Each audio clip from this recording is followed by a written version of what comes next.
What's up, players? I'm back with another class starter kit, and this time it's for the ninja.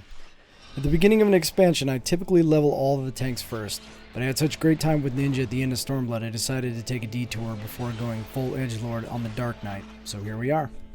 This starter kit is focused on painting the picture of how the class is going to play at level 80, as well as give overall functionality concepts that you can practice while you're leveling. The big hitters in this guide will start with the Mudras system, and then move on to the AoE rotation, single target rotation, and then briefly discuss some of the utilities the ninja has. And now that you're armed with the overview, let's move on to what I consider the most important and most intriguing aspect of the ninja, the Mudra and Ninjutsu system. What separates the ninja from your standard rogue type class is the Mudra and Ninjutsu system. It adds a level of complexity and playstyle that emphasizes the class identity very well. It can be very rewarding but sometimes frustrating while learning and building the muscle memory you need to make it second nature for you. Over the course of leveling, you'll receive 3 different mudras, Ten, Chi, and Jin. These can be executed in specific combinations to activate your ninjutsu abilities. To master the ninja, you'll need to be able to pinch off all of these combinations within your rotation for any given scenario. This is why during the demonstration, I'm going to show you these actions with no user interface. Don't worry though, there's 2 combinations for each ninjutsu skill, so you can choose which sequence feels most comfortable for you. I'll be explaining each ninjutsu action and displaying the combination options on the right side of the frame. Alright, first up is Huton. This is going to speed up your attacks, and it's also what feeds into one of your 2 class gauges. You're going to want to keep 100% uptime on this buff, and later on we're going to discuss different ways to keep that rolling. Suton is what's going to allow you to actually perform abilities that you normally could only do while hidden. At level 72, you're going to gain an ability that will allow you to consume this buff to gain Ninki, which will feed into your second class gauge, the Ninki gauge. Doton is going to create a 45 potency, swirly, cloudy circle on the ground that also inflicts 40% heavy on any mob that enters the circle.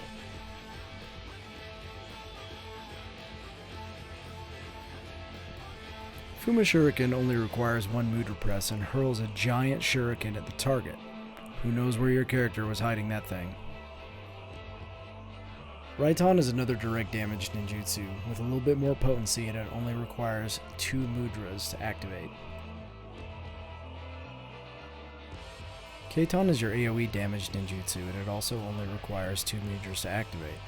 At level 76, you will gain the upgraded version of this called Goka Meki Yaku, which is activated by using the Kasatsu ability prior to executing the sequence for Keiton. And finally we have Hyoton, which is a direct damage and also inflicts a 15-second bind. Much like the upgraded Keiton, this combination has a higher potency alternative called Hyosho Renryu, if enhanced first by a Kasatsu. And this brings us to our Tenchi Jin ability, which can be very cumbersome to get used to at first. This will allow you to execute 3 successive ninjutsu abilities without actually having to input each sequence separately. What this means is you will hit a ninjutsu action after each mudra input.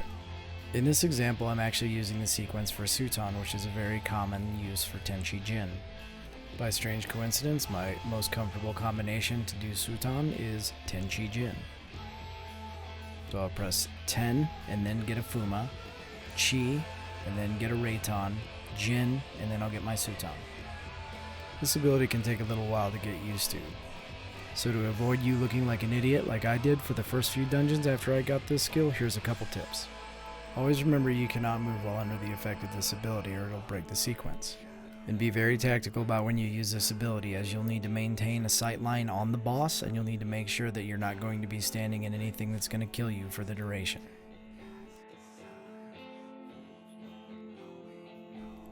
Now that I've managed to butcher the pronunciation on every one of those ninjutsu actions, let's move on to more exciting-ish and get into that AoE rotation.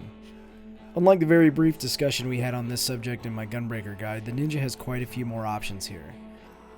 Making sure I'm suited up with a fresh Huton, I always begin my AoE rotation by throwing a Doton down wherever I think the tank is going to park those mobs. The unfortunate reality here is that most tanks will pull things out of the Doton for funsies or out of spite. I've never really been sure why they do that. If I know I'm not going to need my Kasatsus for a boss in the near future, I'll throw 2 Goka Mekyakus out quickly and then follow with the AoE combo GCD skills Death Blossom and Hake Mujin Satsu. A nice quality of life change for Shadowbringers is that this combo now adds to our Huton gauge, so we don't have to worry about re-upping Huton, and we can spam these abilities until we get that 80 Ninki to use on our AoE Ninki Spender, which is the Hellfrog medium. Usually around this time frame, your original Mudra cooldown has come up and you can rethrow your Doton, and then cycle back through your GCDs and your Ninki Spender. I like to sneak a Dream within a Dream in during the GCD combos, and then follow that with an Assassinate for good measure. The Ninja has two single target oriented combos. The first iteration of this is going to start with Spinning Edge, followed by Gust Slash, and then completed by one of two finishers. Your most often used finisher is going to be Alien Edge, which gains bonus potency if delivered from the rear, and your other finisher is Armor Crush, which gains bonus potency from the flank as well as adds 30 seconds to your Huton gauge, so make sure you're using this to keep your Huton duration within respectable limits any time after it falls under 40 seconds remaining. Your other combo is 1 GCD shorter and applies your damage over time ability. This combo is Spinning Edge followed by Shadow Fang. It's a pretty straightforward one, and you're always going to want to keep that dot up all the time. Dream Within a Dream and Assassinate not only look amazing, but they are your off-global cooldown abilities and will primarily be used within the Trick Attack window. What is Trick Attack, you ask? Well, outside of it being the number one reason most people enjoy having a ninja in their party, it's also what you and the majority of your teammates will be basing your rotation around. Trick Attack provides a 10% damage increase to everyone on the team for 10 seconds and can be used every minute.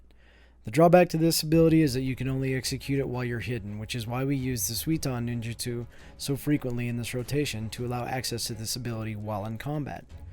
Ninki is naturally generated via the use of your abilities, but you also have Mug for an easy 40 Ninki generator, and Meisui, which will consume a Suton buff for another 40 Ninki. We've already discussed a few uses for Kasatsu, but it should be said that it resets your Mudra cooldown, so you'll want to make sure you're taking advantage of using it closely after a ninjutsu to not waste that reset. Now that we have all the Ninkis, you should be made aware of your two non-AoE Ninki spenders, Bavakakra and Bunshin. Bavakakra is just a straight up direct damage at 500 potency, and Bunshin will summon your shadow that will mirror all of your weapon skills. Toward the end of the video, I will demonstrate the current patch 5.01 openers as mapped out by our friends over on the Balance Discord, but your general prioritization is going to revolve around making sure that you're maintaining Shadow Fang and Huton at all times without clipping Shadow Fangs. It is generally accepted that about 10 seconds into the pull, Trick Attack will go up and be repeated on cooldown from there, so much like the rest of your team, you'll be holding your big damage cooldowns to be used inside that Trick Attack window. In the interim between turning those tricks, you'll be using Raiton as a ninjutsu filler, and Bavakakra as a Ninki drain, so you don't overcap on any of those resources. Last but not least, the ninja does have a few utilities. Hide won't actually make you invisible to enemies, so it's pretty much useless outside of resetting your Mudra timers while outside of combat.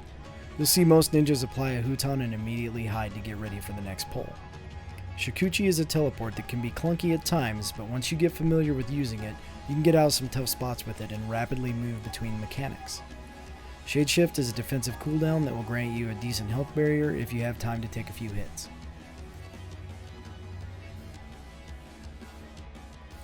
To close out this guide, I'm going to demonstrate the current two optimized openers. The ability sequence will be listed on the right side of the frame from top to bottom, and as this is meant to be an introductory guide, my standard starter kit disclaimer is still applicable here.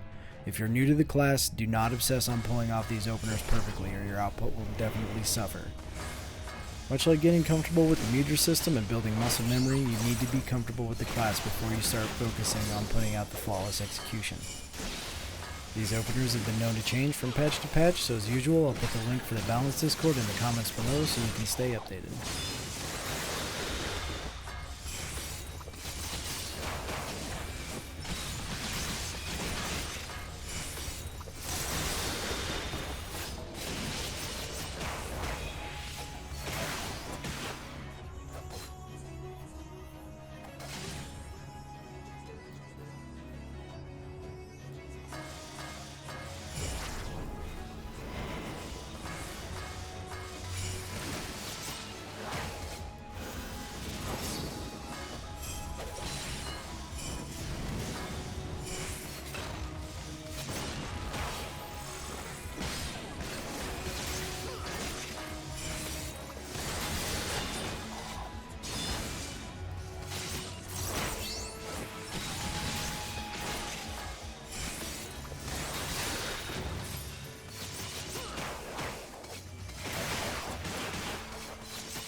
Alright, that's going to wrap it up for this starter kit, players.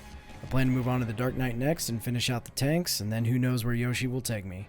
I want to say thank you to all the folks who've stopped by and provided feedback on my content. It's really appreciated, and I'm thrilled so many people have found them helpful. Keep those comments rolling in, like, subscribe, and turn on notifications to catch the next one.